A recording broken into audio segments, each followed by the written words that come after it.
Hello, and we are back here with Mr. Stefan Pokorny. How you doing? Good, good. First, importantly, did I say your name right? Yes, you did.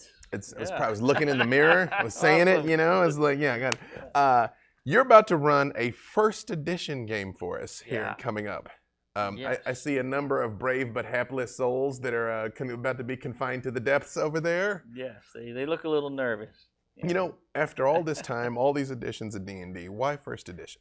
I started playing when I was like 10, 11 years old, first edition, and I just never felt the need to go to another edition. I was home brewing all the stuff. I read in the Dungeon Master Guide. Create your own dungeons, create your own stuff, and that's what I love about D&D. It's just the creating aspect. So I didn't run modules, and I never felt the need to buy any other books and I just stuck with it. So I mean, clearly it's worked out. Now, what you guys are going to get to see when we switch over here is he has like an original first edition DM screen, and when I met you, you were taking it out of the box, and it was like some Indiana Jones stuff to me. yeah. You know what I mean? Like I was like, yeah. It's been seen a lot of mileage. But I've also taped on a bunch of illustrations and stuff, and the other side is completely changed. I've pasted on all kinds of charts, and as you get older and my eyesight gets weaker, all those little lines are hard to read, so I redrew everything a little larger, and so it's been highly modified. Yep. Now, also, you've done one or two things in the terrain in mini space. I have done some terrain, yeah. One or two things, founder of Dwarven Forge, among many other things. How do you feel like your experience playing D&D in first edition kind of informed that? Like, I mean, did you start kind of making your own stuff for your own games, or? Well, I when I started playing, there was no terrain, so like everyone else, it was theater of the mind. For several decades, it was all theater of the mind, and but then I started painting the little miniatures, collecting little miniatures and painting them, and I was a little sad that I had to put it on graph paper. I was studying as an artist, so I was learning how to sculpt and paint, and at some point I was like, you know what, I'm just going to sculpt some pieces that are going to match these beautiful sculpted miniatures, and I thought, you know what, I bet other people might want them. And so I found a business partner, and together I convinced him and said, look, I know about this game. I can sculpt these pieces. You have connections in the Far East, and we'll manufacture. Let's get a booth at Gen Con. And so we got a 10-foot booth at Gen Con. We had about 300 boxes of our first dungeon, and they sold out in 4 hours. So then we knew we were in business. Yeah, you're like, maybe we got something, huh? We got something going. 25 years later, we're still going. Now we got a small office going. That is so wild, because you think about things, and like obviously now terrain is ubiquitous, but you think back that it had to be somebody's idea that was like, what if I made a dungeon? Yeah. That's also interesting to me that the minis were so far predated the terrain. Yes.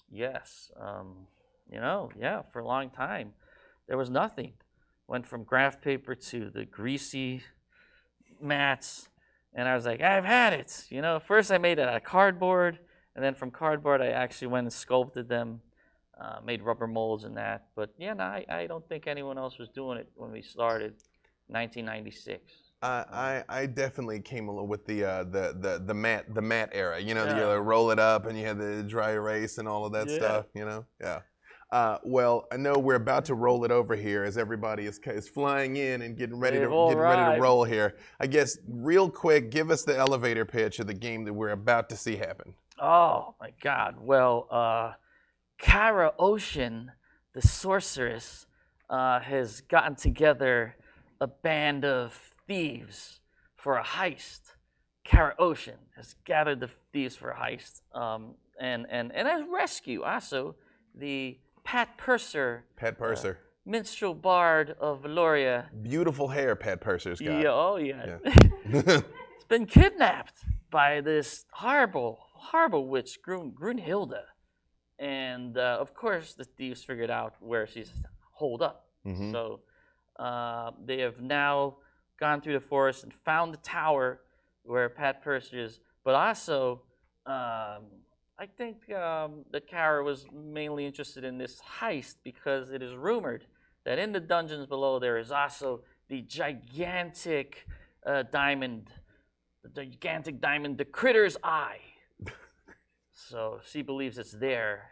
And I think that's really her goal, to find the Critter's Eye. If they can rescue Pat Purser, that's a bonus. Yeah. Well, you got some side missions there. So I guess we're gonna see what happens. Is it the diamond or the true diamond that is Pat Purser going to win the day here? Also, this game, along with every other game we're doing, is benefiting Extra Life. So we appreciate you. Thank you for your generosity.